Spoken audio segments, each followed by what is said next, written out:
Hola, bona tarda. Em dic Laia i treballo de dissenyadora de sistemes a Jagex i també estic afiliada a la CGT, concretament al Sindicat d'Espectacles, Arts Gràfiques, Audiovisuals i Paper, al SEGAP de Barcelona, des d'on estem llançant la coordinadora sindical del videojoc, o CESBI. He vingut a parlar precisament d'aquesta segona part, de sindicalisme i consciència de classe, i per això el títol d'aquesta xerrada, vosaltres també sou treballadores. Aquestes paraules les he triat de la tornada de la cançó del Front Unit dels Treballadors, que era una referència al Front Popular, que era, per qui no ho sàpiga, als anys 30 a diversos països d'Europa es va fer un front ample d'esquerres per intentar aturar el feixisme. I aquest va ser l'últim gran esforç conjunt de la classe treballadora per intentar evitar una guerra imperialista destructiva.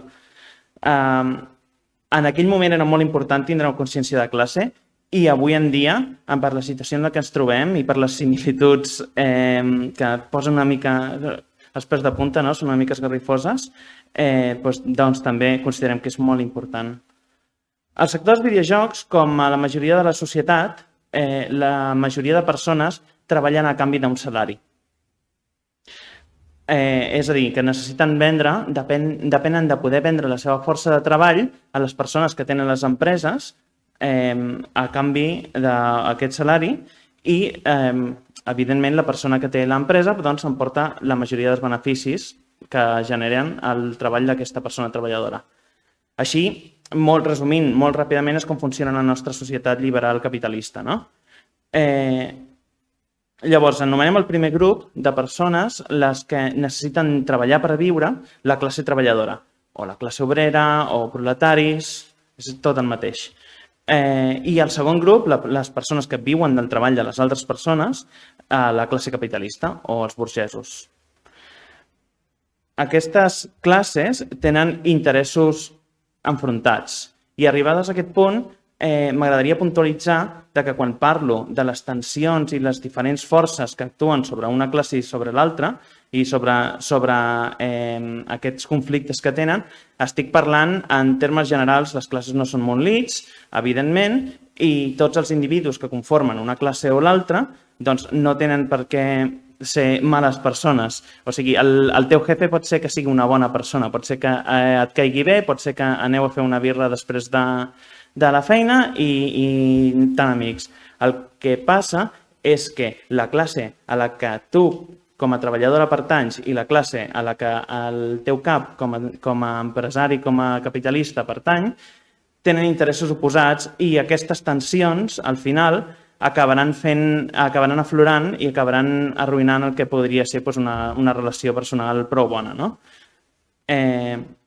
Per posar un exemple concret, jo tinc, ara faré 7 anys d'experiència a la indústria i he treballat en diverses empreses. Llavors, a mi, directius amb els que em portava molt bé, després de treballar, quan anava amb totes les persones de l'empresa, era una empresa petitona, a fer un beure i tal, molt bé, superbon rotllo, però després, clar, quan s'acostava una deadline o quan tenien una reunió amb no sé qui de Microsoft que havia vingut per aviam si podia posar el nostre joc al Game Pass, clar, llavors s'havia de fer crunch. Llavors havíem de treballar els caps de setmana per poder arribar a aquella cita.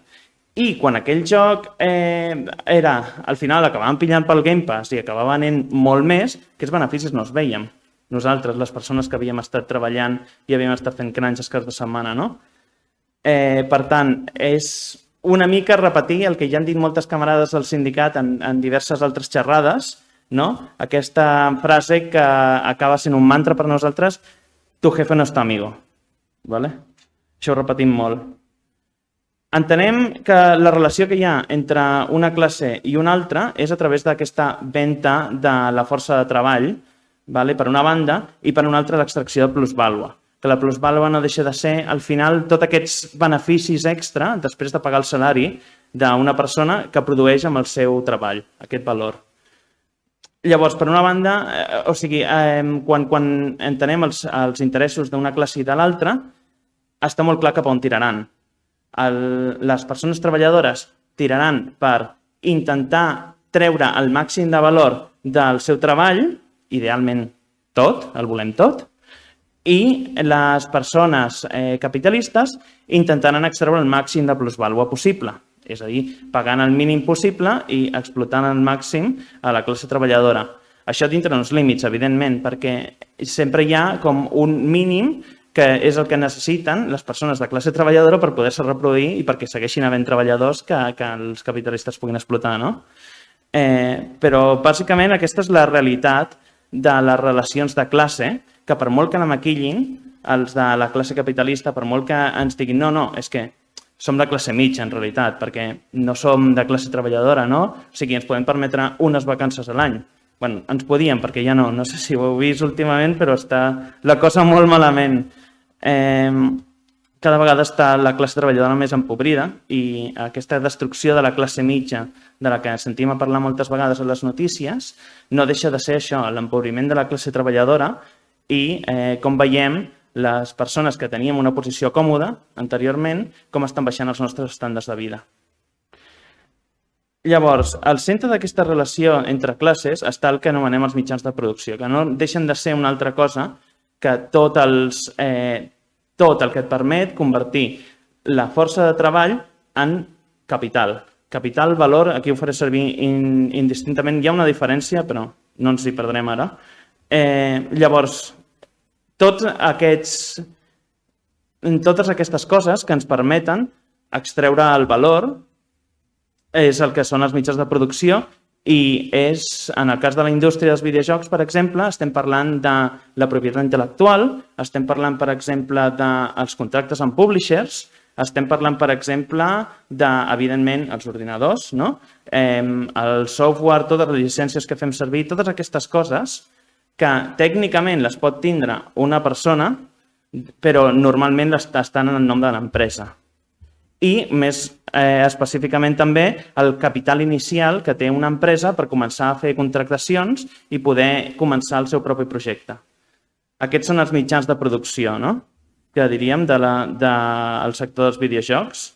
Existeixen models en els que aquests mitjans de producció no estan a les mans privades d'una persona, d'un grup d'inversors o d'accionistes, com per exemple el cooperativisme. En parlarem després del cooperativisme, però sobra dir que la majoria del que trobem al sector són, evidentment, empreses tradicionals, no?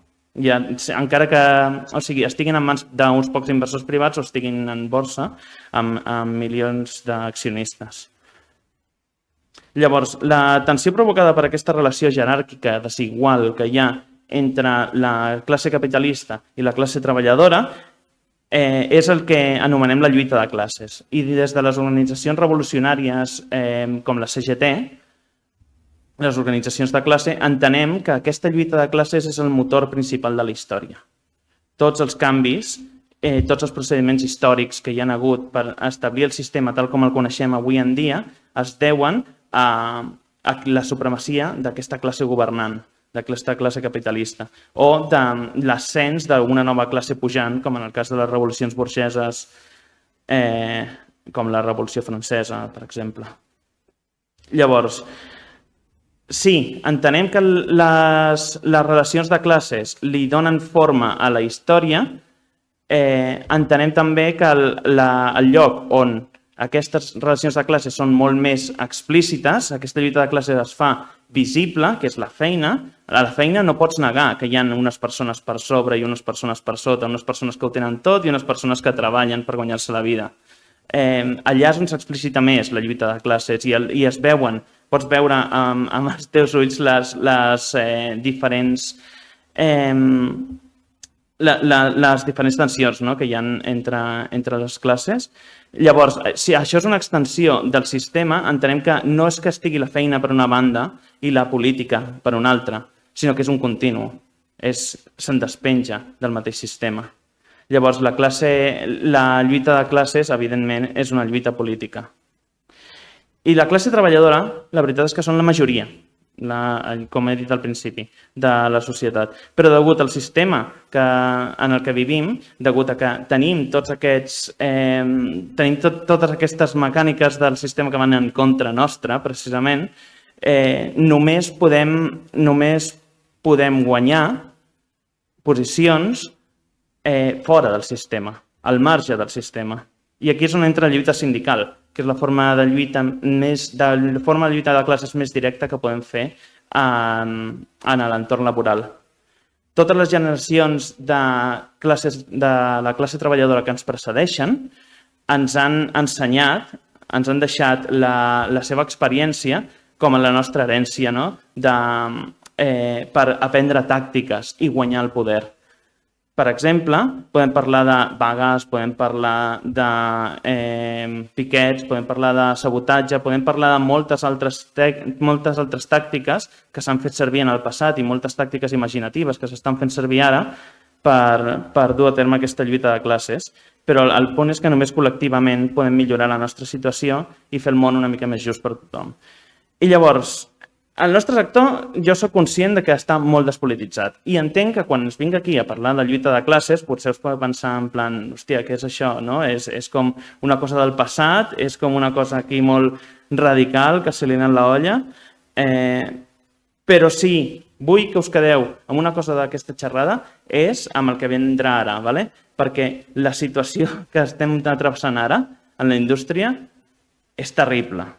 És absolutament terrible. Ens està deixant completament desempoderades a les treballadores.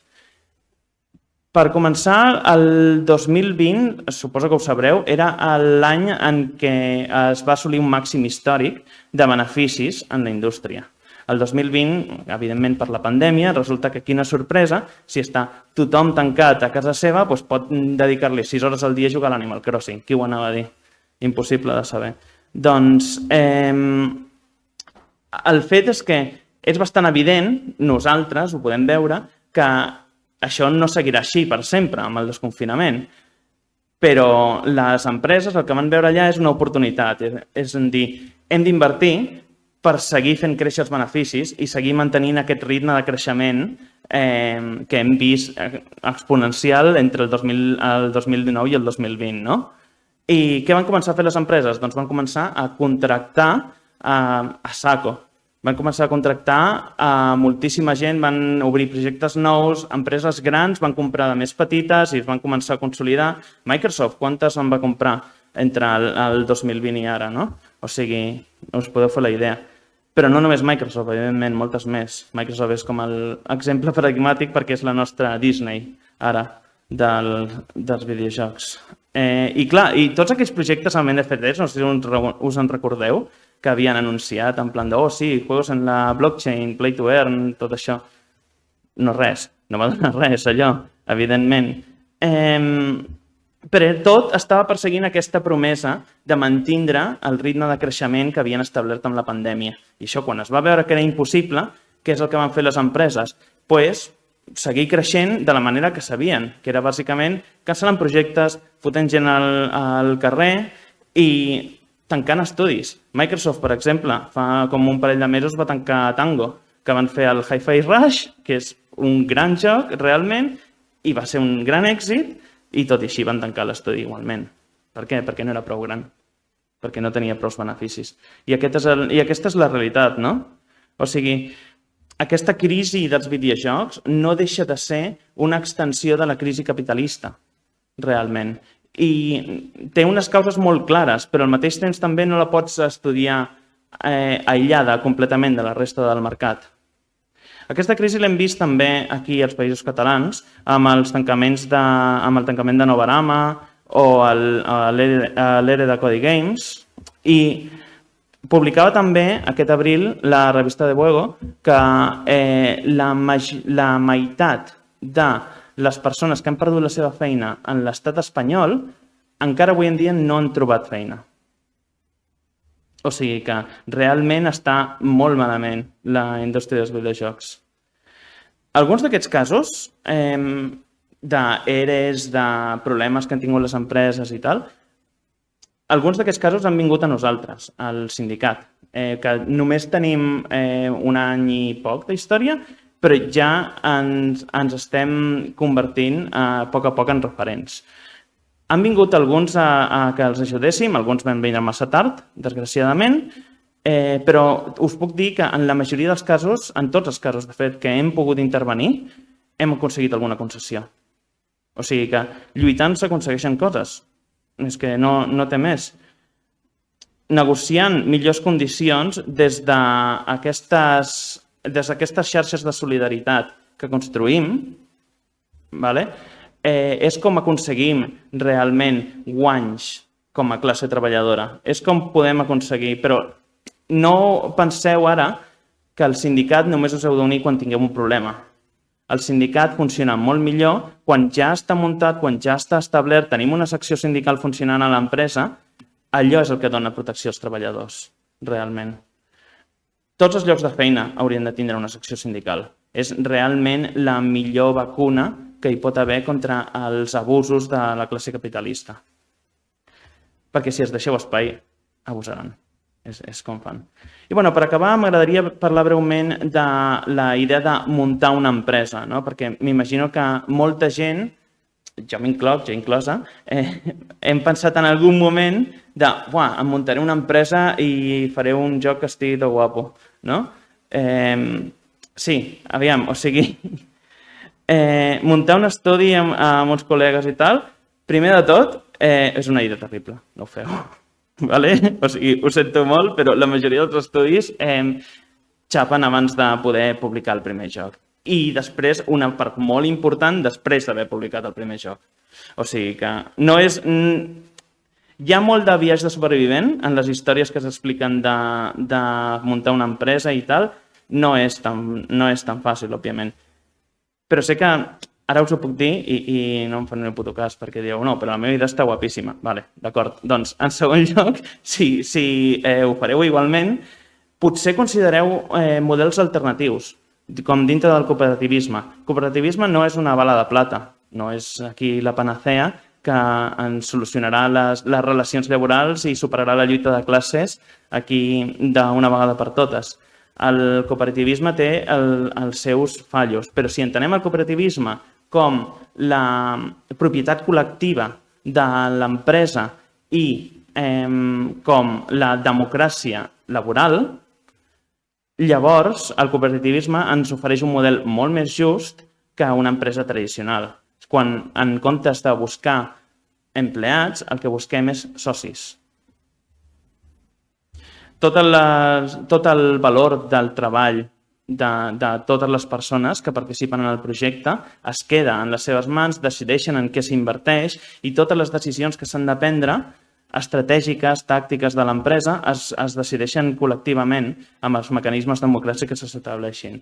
Evidentment, com que la cooperativa no està completament aïllada, segueix estant en un sistema que és depredador, segueix existint en un sistema de classes, és evidentment sensible a tot això. No és perfecte, com he dit. Però sí que és veritat que és una solució que, tot i que de per si ella sola no porti a l'alliberament de la classe treballadora, és una espècie de dic de contenció davant de la barbàrie capitalista. Ens dona les eines al final per poder expressar-nos artísticament de manera una mica més lliure. I en el cas que volguéssim fer una cooperativa, evidentment tenim recursos disponibles al sindicat perquè creiem que creant aquestes xarxes de col·laboració i de solidaritat és com entre totes podem aprendre i podem generar aquest coneixement col·lectiu per inventar-nos nous models i noves maneres de superar el capitalisme, col·lectivament, com he dit. I fins aquí la xerrada. Espero que us hagi sigut útil, que us hagi suscitat preguntes. Evidentment... Upa, no ho tenim això. Aquí? Ara? Vale. Evidentment, afilieu-vos al CESBI, si us plau. Respecte a la lluita sindical, això, afilieu-vos al CESBI. Si us ha interessat la part de teoria que he dit al principi de lluita de classes i tot això, estaria encantada de poder-vos recomanar més lectures per seguir-se formant políticament o inclús espais on podríeu militar en política i formar-se políticament. en tot això. Però si el que he dit, si us ha d'acabar amb una cosa, afiliar-se a TESBI està bé, està guai. I això, ja està. Recordeu només que el vostre cap no és el vostre amic i que visca la classe treballadora.